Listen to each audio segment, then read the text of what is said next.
Alors, allez, Senseiya, est-ce que vous êtes à jour sur Senseiya? La dernière fois, on avait fait tout le sanctuaire. Hop, on avait fait tout le sanctuaire. Petit rappel, Saori qui avait reçu une flèche, tout ça, ils ont dû affronter les 12 maisons avec le grand pop qui était en réalité, bon, on l'avait vite deviné, qui était donc le Gémeaux, donc le chevalier d'or du Gémeaux qui avait remplacé le grand pop qu'il avait tué, mais le Gémeaux avait une double personnalité et à la fin, donc quand Seiya réussit à arrêter, comment dire, arrêter, retirer la flèche grâce à la statue d'Athéna, qui était tout en haut. Salut Bialo, qui était tout en haut de. Ah putain, il dort. Qui était tout en haut justement de la dernière maison. Ben, du coup, il se donne la mort, c'est-à-dire Canon se donne la mort, pas Canon, pardon, Saga se donne la mort, et donc ça y est, il avait, on va dire, il avait euh, eu la grâce d'Athéna. Et on avait trouvé que bah, le début était très très cool, mais à la fin dans les derniers temples, c'était un petit peu long quand même. À partir du Capricorne, il y avait une redondance qui était, comment dire, qui était régulière, et c'est vrai qu'on avait un peu envie que ça finisse, parce que là, les 12 combats à la suite, enfin quasiment les 12, ça faisait, un petit peu long. C'était ça. Et de mémoire, l'arc qui est après, donc qui est Poséidon, ce qu'on va voir ce soir, je le trouvais un peu moyen de mémoire. Et finalement, le relisant, j'ai passé un très bon moment. Donc, allez, c'est parti, on va retracer un petit peu tout ça. Salut Nox.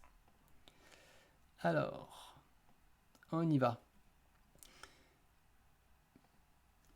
Donc, on recommence, c'est-à-dire que ça y est, le combat contre le sanctuaire est terminé. Il n'y a pas vraiment de pause, hein, c'est-à-dire que c'est quasiment de suite après la fin du sanctuaire. Là, on retrouve Saori qui est dans une fête du richissime Julian Solo, qui est l'héritier d'une compagnie maritime. Et en fait, Julian, que vous voyez ici, ben là, il est en charreau direct sur Saori. Et donc là, il la drague direct, il lui sort tout ce que tu veux avec les étoiles et compagnie là.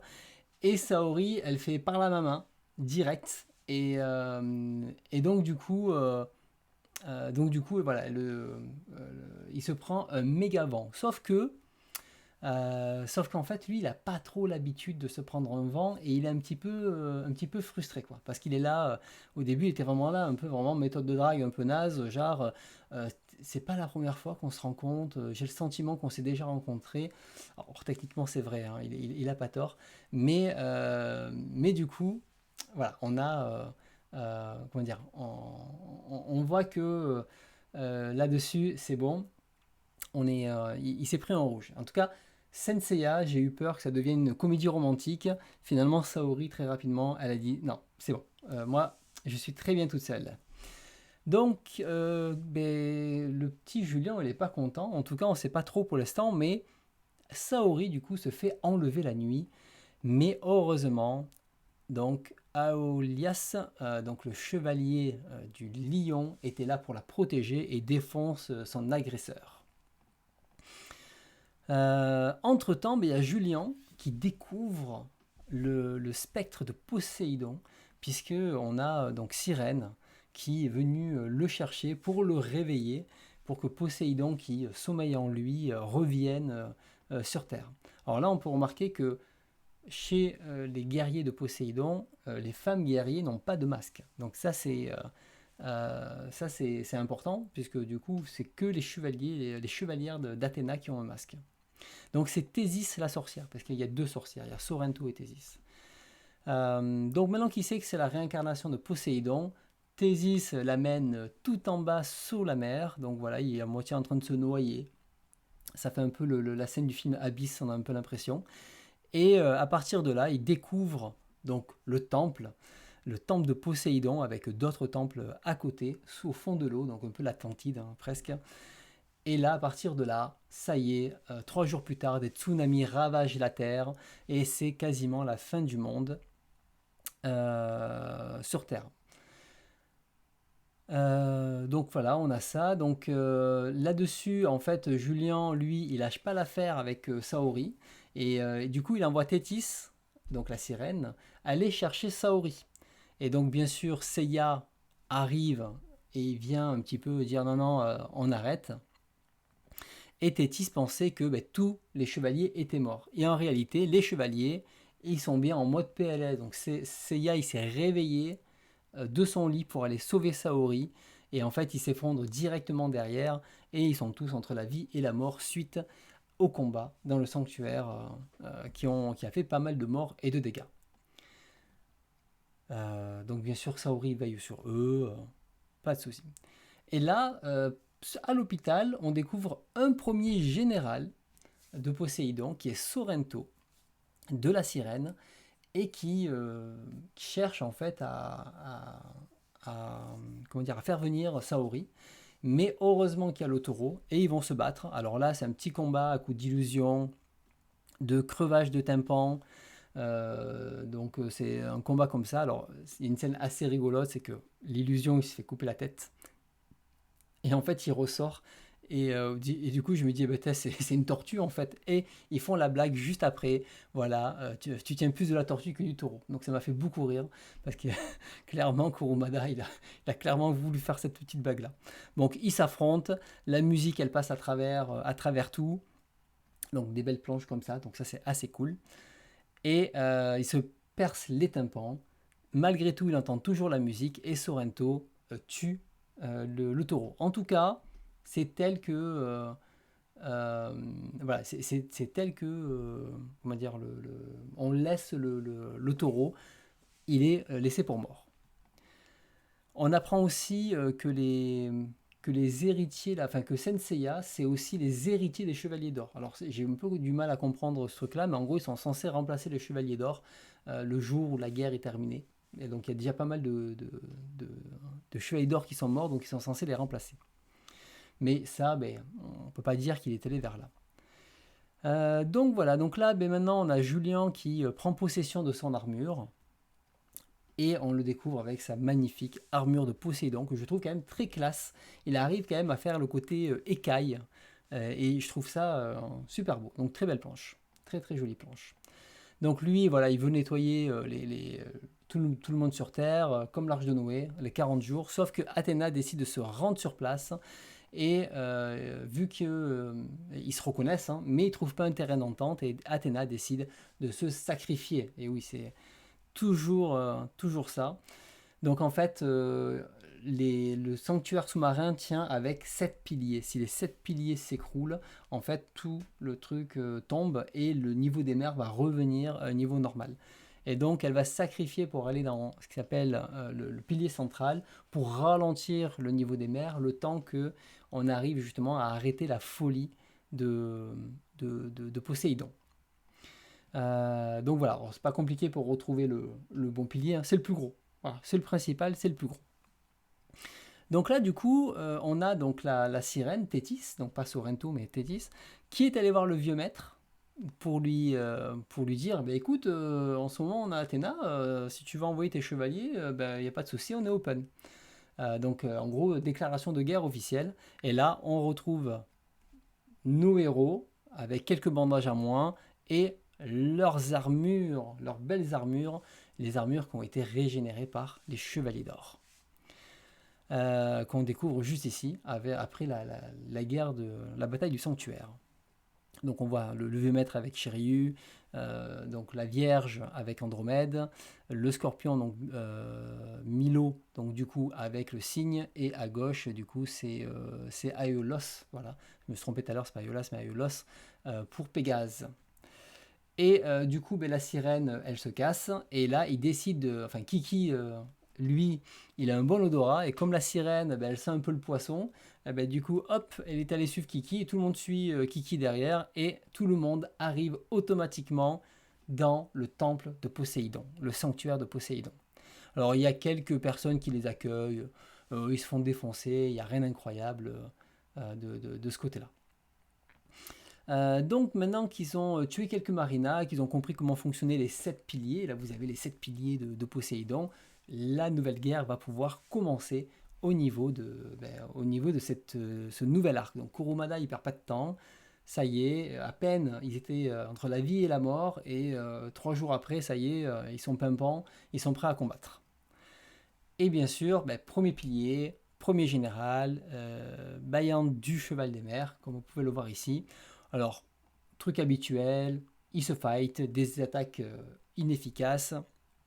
Donc là, on le voit, il se fait défoncer contre un pilier, il se prend plusieurs coups, jusqu'à même il remonte à la surface pour retomber dans l'eau. Alors, sachant qu'il y avait un passage dans la cascade des mers, mais apparemment, il a pu repasser par le passage où il voulait passer.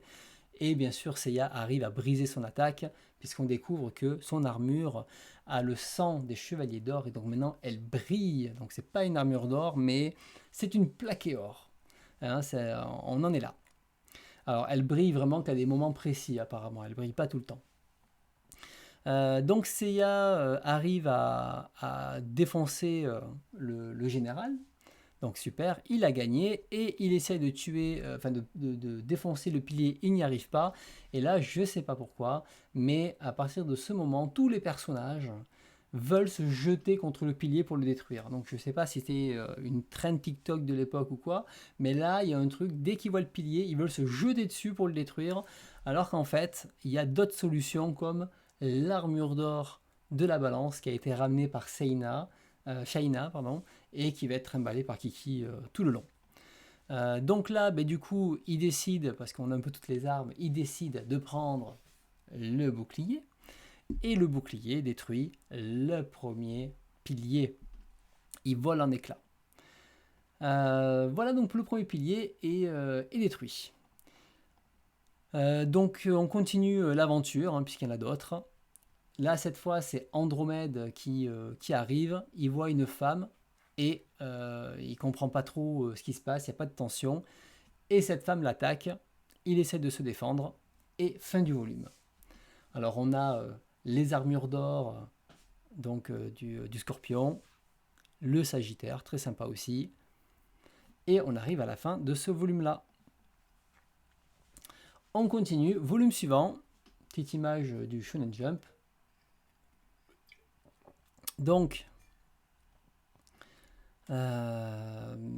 il découvre donc le général, et le général en fait il a une attaque de 6 bêtes. Donc en fait on a les 6 attaques, donc le loup, l'abeille, je sais plus ce qu'il y a, le serpent, il y a la chauve-souris, et on a l'ours, donc il se prend mais méchamment les 6 attaques. Et là, ce qui est assez cool, c'est que du coup, avec ses chaînes, il va avoir 6 défenses différentes. Donc là, Kurumada, il a un petit peu travaillé le truc, donc c'était quand même assez cool ce passage. Vous voyez, là, c'est pour les serres de l'aigle, la morsure du serpent. Pareil pour les chauves-souris ou pour l'ours. Et il défonce plutôt bien le général. Et en fait, Sean, lui, ce qui l'intéresse, comment ça s'appelle, c'est le pilier. Donc même s'il se fait attaquer, il s'en fout. Il est face au pilier et il veut détruire le pilier. Et donc bien sûr, Sean veut, alors, son armure devient dorée, il veut se jeter contre un pilier aussi, mais heureusement Kiki arrive, il prend les Munchak et pouf, ça y est, plus de pilier. Et le général, il s'est trouvé au passage, sur le milieu, il s'est jeté au milieu, et voilà, une pierre deux coups comme on dit. Deuxième pilier défoncé, et le général, il est plus là, bisous. On passe à la suite. Donc là, on va découvrir que, bon voilà, il se sacrifie, etc. On va découvrir que Saori est dans le pilier central et que le niveau commence à monter tout doucement, donc il va falloir accélérer un petit peu. Donc Shun se retrouve à arriver devant le troisième pilier, donc c'est-à-dire le pilier indien. Donc là, il se retrouve devant un nouveau général, et ce nouveau général, il a une particularité, c'est qu'il a une lance et il se fait totalement laminer avec cette lance, on le voit là, il se fait totalement charcuter, il essaye de la détruire, il arrive même à percer le bouclier soi-disant invincible de Shiryu, et hop là, et à un moment pareil, il devient en doré, et il lui fait la blague, justement, ton armure c'est du plaqué or, ça m'a fait beaucoup rire. Je crois que c'est là, c'est du plaqué or, Shiryu. Parce qu'il a essayé de détruire la lance, ça n'a pas marché, vous voyez. Et du coup, il dit c'est du plaqué or, Shiryu. Et l'autre fait quoi? Et il le défonce avec dans la jambe. Voilà, c'était plutôt cool. Donc en gros, voilà, alors, bien sûr, comme tous les combats avec Shiryu, ils finissent à torse-poil, hein, tout le temps, puisque quand Shiryu n'y arrive pas, il se fout à poil, il utilise son Excalibur parce qu'il apprend aussi qu'il a hérité de Shura, du Capricorne, son Excalibur à lui. Donc ça, voilà, c'est ce qu'il a. Et il arrive à couper son armure parce que du coup, comme Shiryu, il aime bien voir les hommes tout nus, du coup, il s'est dit, il n'y a pas que moi qui dois me déshabiller. Et là, il s'attaque à nouveau. Et en fait, il doit trancher ses points vitaux. Et Kurumada nous sort pour la troisième fois le petit tatouage dans le dos de Shiryu. Bon, déjà vu, ça a un peu moins d'impact maintenant, un peu moins intéressant. Mais après plusieurs attaques, il arrive à lui défoncer tous ses points vitaux avec Excalibur. Voilà, on le voit ici, il lui transperce tout. À détruire ses 7 chakras. Et là, cette fois, et là, on va voir le résultat de l'attaque un peu plus tard. Entre-temps, on a Yoga qui arrive sur un pilier, le quatrième, et il voit le Camus, qui est censé être mort. Juste après, donc là, on revient à Shiryu, du coup, qui a battu le général, et il a perdu la vue. Et il arrive, il va détruire le pilier, et normalement, il détruit le pilier à ce moment-là. Yoga, donc, il se fait défoncer par son ancien maître. Et on ne sait pas plus. Et il est très content de s'être défoncé, très heureux de retrouver son ancien maître. Pareil pour Seiya, il arrive et il a Marine en face de lui. Et Marine enlève son masque et lui dit, Seiya, je suis ta sœur. Seika, que tu recherches depuis le début. Et Seiya est hyper heureux à ce moment-là. Et là, on ne sait pas ce qui se passe, mais Andromède arrive et il trouve Seiya et Yoga au sol. Derrière, Ikki arrive. Et là, pareil, Ikki tue vivant. Et en fait, il se rend compte en fait, que c'était une supercherie et c'était un général qui jouait avec les souvenirs, sentiments des gens. Et donc, Yoga et Seiya se sont fait avoir comme des gros bleus. Et donc là, Shun va essayer de se défendre. Et là, on le voit, donc le général qui l'a attaqué dans le dos, ou pareil pour Seiya qui s'est fait attaquer par la fosse marine. Donc bon, Seiya, Andromède est plutôt puissant malgré tout. Il arrive à pas trop mal se défendre là-dedans. Et on arrive à la fin du volume 2, donc le Capricorne, le Verseau, le Poisson. Et là, presque il aurait pu faire partie de Poséidon, lui. Donc du coup, Thétis, la sirène. Voilà, là, j'aime beaucoup l'armure. Sorrento, pareil, de la sirène. Alors là, ça fait plus harpie, mais qui est très cool. Et voilà pour le volume 12. On continue. Donc, Yoga a détruit le pilier. Ça y est, le troisième. Et cette fois, le vrai Ikki fait son retour, puisque Shun s'était fait quand même défoncer au final. Et les armures sont cool à chaque fois. Et voilà, Ikki fait ses petits trucs de bras. Il agite les bras. Et donc là, il lui fait. Il essaye de l'avoir avec les sentiments. Sauf que Ikki, lui, il en a rien à faire. Il tue son frère, mais c'est une illusion. Il est OK. Et là, il va jouer avec les vrais sentiments, c'est-à-dire Esmeralda, celle qu'il aime et qu'il avait sauvée, mais qui est morte. Et bien sûr, il se laisse percer par ça, parce que là, le sentiment est trop fort, mais c'était une illusion et il le défonce. Et là, du coup, il le bat et il utilise la lance et il détruit le pilier. Et c'est bon, il est content, il est venu et il fait un peu la morale à Yoga qui se réveille et qui dit écoutez, les bandes de nazes, c'est à peu près ça, hein, qui dit écoutez, bande de nazes, si vous êtes des gros nazes, c'est pas ma faute, moi je me casse. Voilà, je pense que le dialogue, on peut le résumer à ça. Ikki, il a aucune pitié, il en a rien à faire. Donc on continue. Yoga qui se motive, il va au pilier suivant. Et donc, il découvre Isaac. Et il faut savoir que Yoga n'a pas battu de général encore, hein. Et pour l'instant, il s'est juste fait laminer par tout le monde. Et Isaac, qui sait, c'était un ancien élève de Camus. Découverte, puisque là-dedans, dans Senseiya Kurumada, on ne peut pas dire qu'il a fait beaucoup de foreshadowing. On découvre tout au fur et à mesure. En tout cas, maintenant, on sait que Yoga avait un autre élève, enfin un autre élève, avait ouais, un autre apprenant avec lui, quoi.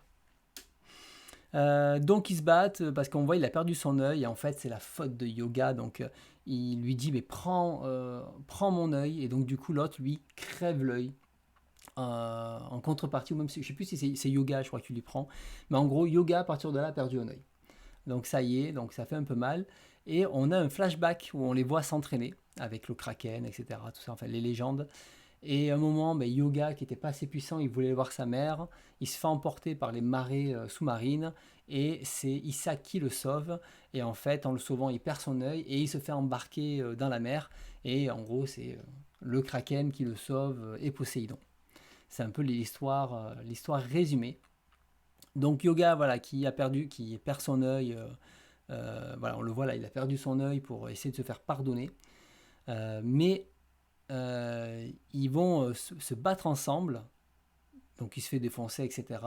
Et là, à partir de là, bon, ben, petite posture de l'animé, là, petit combat de breakdance, et ensuite, une fois qu'ils ont fait le breakdance, il lui porte un dernier coup, il arrive à le battre, très jolie cette planche, au passage. Il arrive à le battre, bon, je passe, hein, parce que c'est un combat classique avec le Aurora Execution, et il détruit ensuite le pilier avec à nouveau l'armure de la balance. Heureusement qu'il y a l'armure de la balance parce que sinon il n'aurait pas fait grand chose. Alors on apprend aussi que on se dit mais pourquoi les chevaliers d'or ne viennent pas? C'est un peu dommage, mais en fait Doko, donc qui a pris par intérim le rôle du grand pop, interdit à tous les chevaliers d'or de participer à la bataille de Poséidon en disant qu'en fait, Poséidon, ce n'est pas la vraie bataille arrivera après. Donc ça, c'est aux chevaliers de bronze de s'occuper de cette bataille-là et de ne pas partir. Donc voilà, donc là on apprend que finalement Poséidon, ce n'est qu'une sorte de bataille temporaire. La vraie bataille sera plus tard. Alors on ne sait pas si c'est le combat contre Poséidon, ou s'il avait déjà préparé Hadès. Ça, on le saura après. Bon, spoiler, c'était pour Hadès, mais est-ce qu'il avait vraiment bien capté ça à ce moment-là? Je ne sais pas. En tout cas, on pourrait dire peut-être que Poséidon, il a dessiné un truc un peu facile pour travailler Hadès plus tard. Parce qu'Hadès est un petit peu plus travaillé en histoire, on va dire, que Poséidon, qui est une grosse suite d'enchaînements de combats en parallèle. Donc on a Iki qui voulait aller vers Poséidon, hein, quand il a lâché les autres, et donc il se fait alpaguer par un général, et en fait on apprend que ce général il fait le Galaxian Explosion, et pour ceux qui ont suivi, et bien en fait il fait la même attaque d'un personnage qu'on connaît déjà, et on découvre qu'en fait c'est Saga qui est donc le frère, enfin c'est Kanon des Gémeaux qui est le jeune frère de Saga. Donc en fait Saga, qui je rappelle avait pris la place du grand pop et qui était donc le chevalier des Gémeaux, on apprend qu'il avait un jeune frère. Et je rappelle que dans l'animé, ils avaient déjà mis ce scénario en place lors du sanctuaire. Et je pense que Kurumada s'est dit c'est pas mal ça, je vais le récupérer, je vais le mettre dans Poséidon. Et donc du coup, on apprend que là, on a maintenant Kanon des Gémeaux. Ça y est. Donc voilà. Alors là, comme il n'est pas content, il envoie dans le triangle des Bermudes, donc le Golden Triangle. Donc ça y est, et on continue. Donc Iki a disparu comment dire, dans le triangle des Bermudes. Entre-temps, on a Shayna qui veut attaquer Poséidon. Et en fait, Poséidon, même pas il lève ses fesses, il la défonce un petit peu, on lui dit bon écoute, laisse-moi tranquille. Et là, elle tombe direct. Donc on voit un peu la puissance de Poséidon, qui n'a même pas besoin de bouger le petit doigt pour essayer pour arrêter les personnes en face. Malgré tout, Sorrento, donc, qui était venu attaquer les chevaliers à l'hôpital, a un gros doute sur donc, le général qui est en réalité Kanon, puisqu'elle se dit, c'est bizarre parce que c'est le dragon des mers. C'est quoi son but en fait? Et donc là, elle se pose des questions sur le vrai objectif du dragon des mers, donc Canon, pour savoir qu'est-ce qui mijote derrière tout ça. Donc ça continue à augmenter au niveau de l'eau. T'as Seiya qui... pardon, attends, là on est... Voilà, ça continue à augmenter au niveau de l'eau. Et donc t'as Sorrento qui revient à son pilier. Et donc il va se battre contre Shun. Alors du coup, ça va être un beau combat de musique. Donc lui, il est assez cool comme combat. Entre-temps, t'as Seiya, il arrive déjà chez Poséidon. Donc Kurumada, il va vraiment faire plusieurs combats en parallèle. Donc ça va être un petit peu compliqué à expliquer parce que je ne pouvais pas le découper. Donc on va faire plusieurs allers-retours entre les combats. Donc il voit le pilier, Seiya, et bien sûr il va essayer de vouloir le combattre, mais il se fait défoncer. Et heureusement qu'il a son armure plaquée or, parce que sinon ça serait un peu compliqué. Mais malgré tout, il se fait détruire son armure, mais ses potes viennent à la rescousse. Donc l'œil crevé et l'aveugle sont là pour l'aider. Donc ils ont quelques handicaps. Hein. Donc bon, en combat, ils se font défoncer, ils servent de bouclier humain. Hein. Voilà, c'est clairement Seiya, il est pépère derrière. Ouais, allez-y les gars, moi je vous regarde, il est tranquille derrière. Poséidon se lève quand même, il se dit un petit peu marre d'être assis. Et un chevalier a désobéi à Doko, c'est le chevalier du Sagittaire. Bon, en même temps, il est mort, donc de toute façon, à part le tuer, il peut pas, il est déjà mort. Donc du coup, il lui envoie l'armure, donc Aolios, et Seiya, là cette fois, va du coup revêtir à nouveau l'armure du Sagittaire. Il avait déjà fait dans le passé, et il va tirer une flèche sur Poséidon. Hop, et on arrive à la fin du volume. Donc voilà, le cheval des mers, donc Yo de Scylla, j'ai du mal, j'aime beaucoup ça avec le petit personnage debout sur l'armure. Donc l'autre, voilà, celui-ci, alors lui, pas très beau, hein, comme elle donne pas envie. Mais après le personnage il va avec. Hein. Ça j'aime beaucoup, ce côté un peu très, ça fait à la fois une sorte de flèche, à la fois un vieux, vraiment une sorte de fossile. Allez, on continue. Dernier volume pour ce soir. Donc, petite page du Shonen Jump. Les piliers, parce qu'ils étaient en couleur, je me suis dit, allez, on y va. Et donc, Seiya, donc j'aime beaucoup cette planche. Je trouve que là, il y a. Oui, Noré, ouais, effectivement, ouais. Il a, je sais pas, il a un dynamisme, il a un visage un peu différent. Je trouve que cette planche, elle est très très cool. Donc Seiya bande son arc et on ne sait pas ce qui se passe. Alors il faut savoir que l'affrontement Seiya-Poséidon, ça va être surtout un affrontement de tir à l'arc. Hein, que ce soit bien clair, on va tirer des flèches. Donc là on revient au combat avec Sorrento et Shun. Donc là, Shun qui continue de se faire bolosser par Sorrento avec des belles planches comme ça. Et il se fait même, attention, il se fait même traiter de vilain, Shun. Pour vous dire, hein, regarde, toi le vilain qui va empêcher la construction du monde idéal de sa majesté Poséidon, tu vas mourir. Putain, moi ça m'aurait pas plu me faire traiter de vilain. Hein. Vraiment, Sorrento, il a un langage, il va falloir qu'il fasse un peu de gestion de colère. Parce que toi le vilain, attention, je vais dire ça aux gens maintenant, dès que je suis très en colère. Donc bon, après, on a donc du coup, comment ça s'appelle, Shun qui reprend du poil de la bête, malgré qu'il se fait défoncer. Et dans cette superbe planche, il le défonce. En fait, il a créé une sorte de brouillard qui l'empêche Sorrento de bouger. Et là, il réussit à le battre. Alors, on a Iki qui revient pour finir le dernier général, parce que finalement, il voulait voir Poséidon, mais il n'avait pas défoncé Canon, donc le dragon des mers. Et il découvre qu'en fait, il y a un secret que Poséidon cache. Et là, on va avoir un flashback où on apprend que Saga, donc Saga, le frère de Canon, avait enfermé Canon parce qu'il avait une âme mauvaise. Lui qui avait une double personnalité, dont une très mauvaise, et qui est allé tuer le grand Pop. Donc ça, c'est assez cocasse, je dirais. Et en réalité, l'eau monte, mais il va survivre à ça, vous vous en doutez. Alors Seiya, ça y est, tire sa première flèche, et elle se retourne contre lui, et bim, armure d'or par armure d'or, et bien écoute, ça fait mal, il s'est fait piquer avec sa flèche. Il tire une deuxième fois, parce que voilà, il aime bien, et là cette fois, bah, c'est Shaina qui prend la flèche, parce que je rappelle qu'elle est amoureuse de Seiya. Donc c'est de l'amour-haine entre tous les deux. Hein. Et donc là, le combat s'intensifie, mais on voit qu'ils sont quand même assez impuissants face à ça. Alors, on revient au flashback, et en gros, il va trouver le trident, et Canon va arriver dans le temple de Poséidon. Il voit l'urne avec le sceau d'Athéna qui va enlever. Et en gros, Poséidon lui dit, mais pourquoi tu m'as réveillé? En fait, qu'il y ait un sceau, qu'il n'y ait pas un sceau, c'est pareil. Si je voulais sortir, je pouvais sortir et je voulais encore rester endormi. Et en fait, on apprend que c'est Canon qui a réveillé Poséidon et que Poséidon n'aurait pas dû se réveiller. Et donc, il se réincarne dans le jeune de la famille Solo à ce moment-là.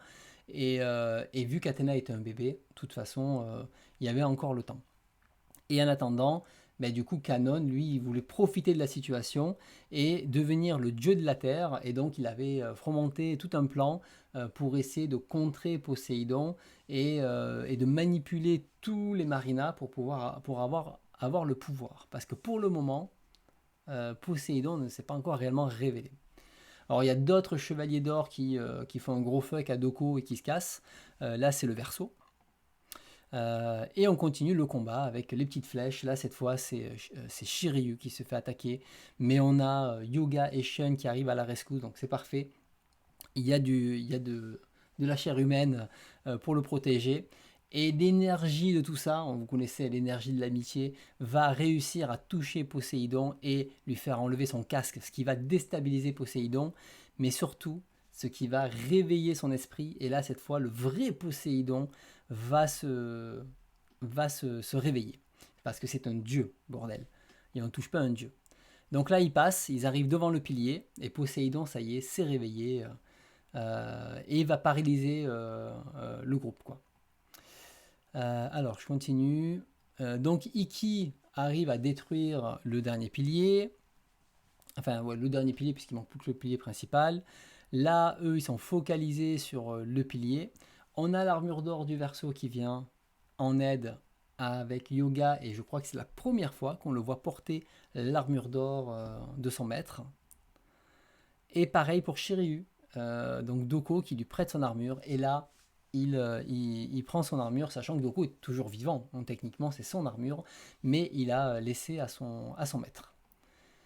Donc je continue, et à eux trois, ils essayent de détruire, enfin d'empêcher Poséidon, mais ça marche un peu, il arrive à le toucher, mais c'est pas assez pour le tuer. Alors là, ils essayent les armes contre le pilier, mais il n'y a rien qui marche. Ils se font tous défoncer et ils se disent, alors il y a le secret de l'urne d'Athéna, ça je vais passer, puisque l'urne d'Athéna, ils apprennent qu'il est caché dans le pilier principal.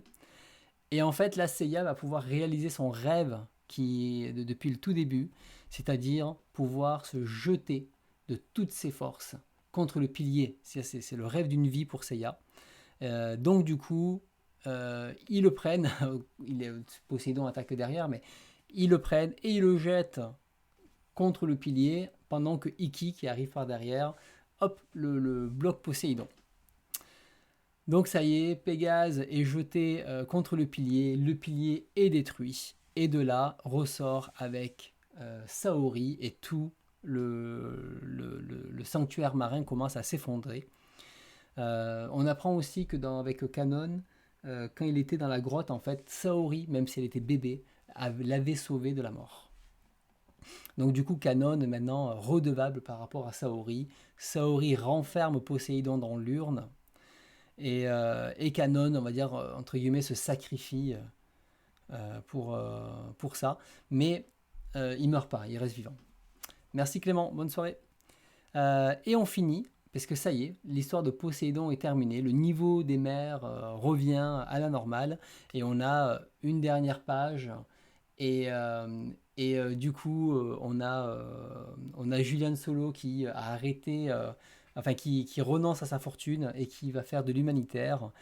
Et c'est mignon parce qu'en fait, on a Sorrento qui est là parce que Sorrento va l'accompagner dans ça, mais il s'en rappelle pas en fait, puisqu'il est redevenu Julian, puisque quand il était plus petit, Sorrento avait été sauvé parce que c'était un poisson, il avait été sauvé par Julian, donc du coup, il reste avec lui. Donc là, il y a une bromance qui est en train de se faire, donc je pense qu'il doit être très certainement y avoir des spin-off BL de Sorrento et de Julien. Et on arrive du coup à la fin de chapitre Poséidon, avec l'armure de Poséidon. Et voilà, hop, et c'est terminé. Donc honnêtement, quand je l'ai lu, ben finalement, j'ai passé un bon moment.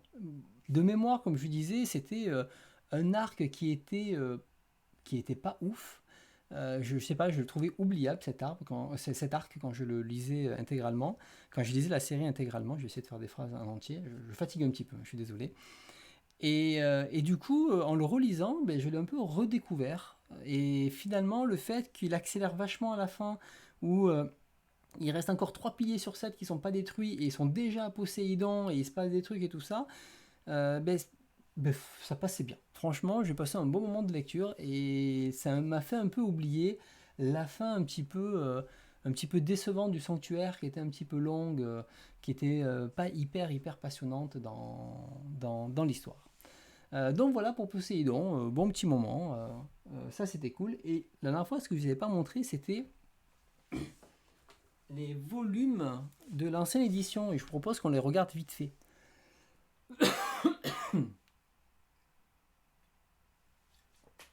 Alors, on va pas lire en détail les autres, comment dire, tous les courriers des lecteurs, mais je vais vous résumer ça. Ah ben après, ça fait moins dramatique, hein, c'est sûr, mais là, on est beaucoup sur des combats, comme vous disiez, c'est très orienté action. Comme tu dis, ouais, Aurélien, c'est un bon intermède. Il faut pas chercher plus, quoi. Alors, dans le volume 8, hop là, ouais, c'est parfait ça. On avait donc les armures, vous les connaissez, on les a déjà vues. Mais on avait les dessins. Moi, je me dis, rien que pour les dessins, ça vaut le coup quand même de les regarder. Donc, on a les dessins. Montpellier, Taïen de Montpellier. Il n'y a pas les âges là cette fois. Mais là, voilà, vous êtes le plus grand mangaka du monde, prouvez-le. Ça me fait rire. D'autres dessins. Il y en a qui sont assez cool. Hein. Tu vois, Shura, il est plutôt cool. Il y en a qui sont bien faits, celui-là aussi. L'armure, là, il est assez cool. Alors, après, très souvent, c'est des mecs qui sont déjà majeurs. Hein. Et qu'est-ce qu'on a non, et après, c'est le courrier des lecteurs. Alors, le courrier des lecteurs, je vous le dis, j'en ai lu une partie, mais à un moment, j'ai arrêté.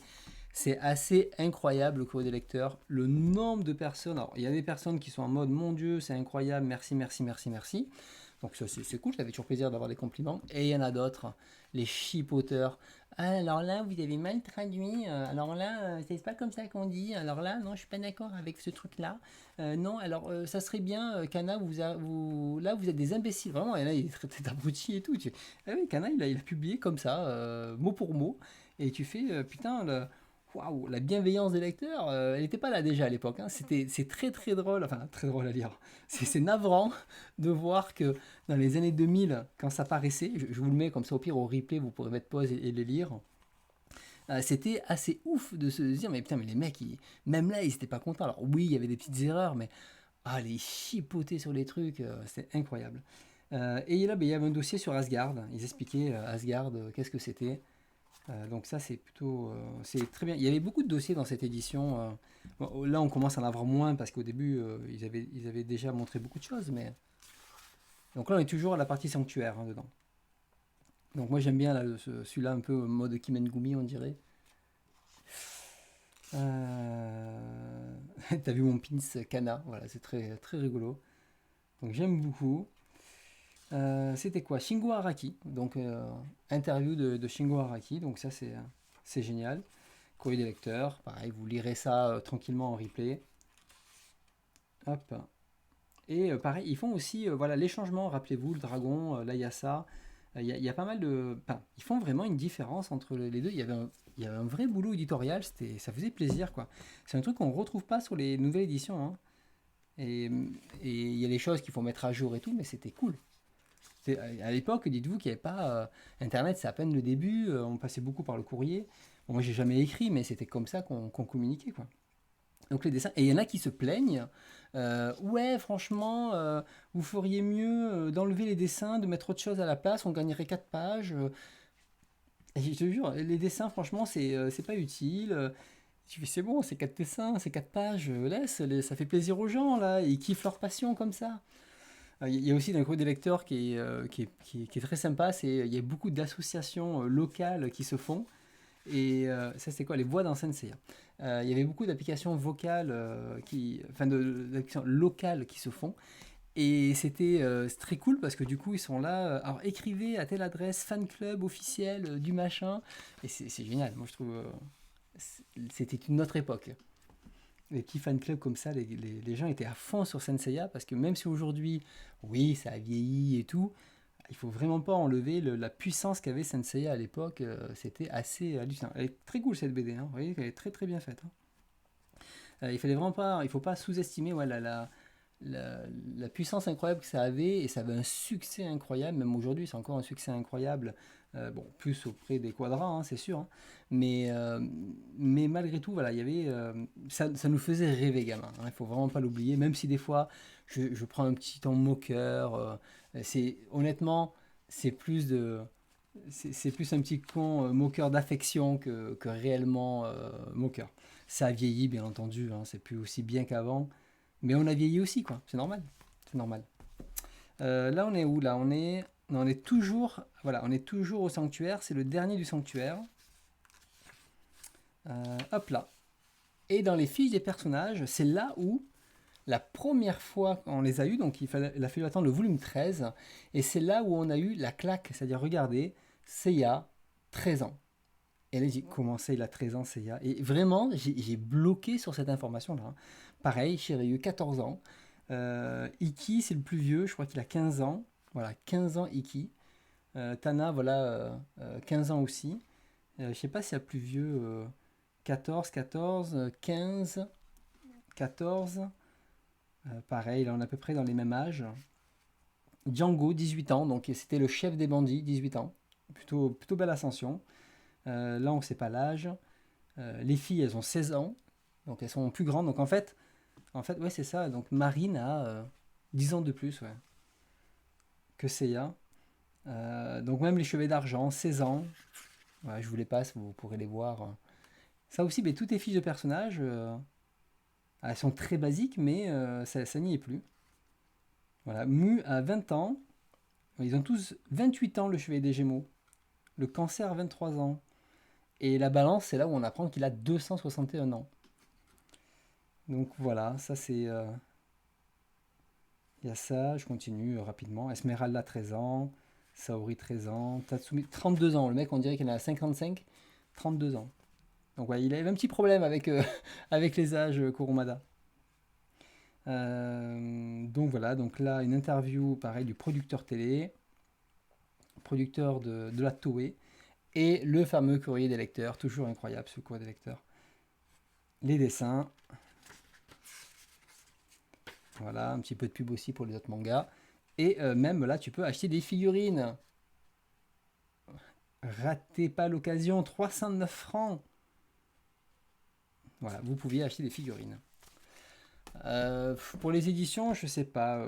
Honnêtement, la première, elle a vraiment vieilli aujourd'hui, mais il y a un côté très nostalgique dans cette édition-là. Après, la dernière, je pense que ça reste la mieux. Ça reste la mieux. Parce qu'il y a du papier glacé, les trucs, c'est des scans HD. Moi, mes livres, tu as vu, ils ont vachement jauni, quoi. Ils ont énormément jauni, donc... et c'est du petit format. Donc je sais pas, je pense que là, à la limite, je laisserai parler les fans, vraiment, hein. Donc tu vois, l'après-sanctuaire, du coup, ils expliquent, là, ils disent, ah oui, alors en fait, après le sanctuaire, il y a Poséidon, mais faut bien savoir que le dessin animé s'arrête à Poséidon, mais qu'après, il y a la suite et tout. Et ça, c'est plutôt cool. Alors, je vous montre, ça va assez vite, hein. Hop, donc là, on explique un petit peu les sirènes, et surtout il explique qu'il y a deux sirènes en fait, de ne pas se tromper. Et en fait en anglais il n'y a pas ce problème, puisqu'il y a une qui s'appelle Mermaid et une sirène. Et j'ai dit ah oui c'est vrai, putain, il y a deux sirènes, oui oui c'est vrai. Mais sur le coup, des fois tu tiltes pas quoi. Donc voilà, les dessins, c'est très très cool celui-là. Franchement, regardez, il est vachement bien, hein. Ouais, j'aime bien. Envoyez vos illustrations de Maxi, s'il vous plaît, bordel de cul. Arrêtez de nous envoyer votre carnet entier. Ça me fait beaucoup rire, hein. Voilà. Alors, j'ai peut-être pas lu les derniers courriers des lecteurs, il m'en manque peut-être un petit peu. Il nous reste 3 livres. Après, c'est terminé. Alors, il y a la Final Edition qui sort, hein. J'en ai parlé il y a un mois ou deux dans un live. N'hésite pas à regarder. Une version un petit peu redessinée par Kurumada avec des textes changés. C'est un peu la version ultime selon Kurumada, mais tu n'auras pas les pages couleurs de la dernière édition par contre. Et c'est un petit format aussi. Donc après, à toi de voir celle que tu préfères. Voilà, ceci, le courrier. Là, après, tu vois, il n'y a que du courrier, il y avait plus, ils ont mis les dessins dans le courrier en fait. Et le dernier, en fait, les deux derniers, j'ai pas lu le courrier, j'ai pas eu le courage de voir toute cette méchanceté gratuite. Voilà, donc la Terre est menacée. Donc les petites BD, voilà, les gars, les mecs se sont fait plaisir, hein, franchement, c'était cool quoi. C'est vraiment une autre vibe, c'est pareil quand on prend Fushigi Yugi, il y a plein de courriers des lecteurs à la fin et tout. C'est totalement inintéressant à lire, hein, vraiment, hein, mais ça reste génial pour le principe.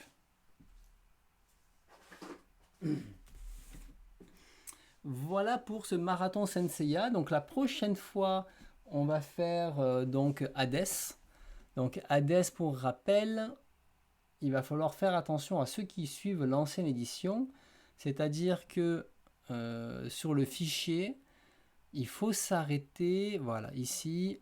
Si vous voulez vraiment vous arrêter à l'identique, après c'est pas grave hein, si vous lisez le livre en entier, mais au volume 24, page 28. Voilà, j'avais regardé, c'est le chapitre, il est là. Au pire, vous finissez au 23, c'est pas grave, ça va pas changer grand-chose, il y aura 30 pages, ou vous lisez le 24, et puis la suite sera le mois d'après. Donc on va faire la première partie d'Hades, et ça sera en 2 fois, et ça sera les 2 dernières soirées Senseiya. Je sais que c'est votre moment préféré de la soirée, donc on va pas rater ça, n'est-ce pas?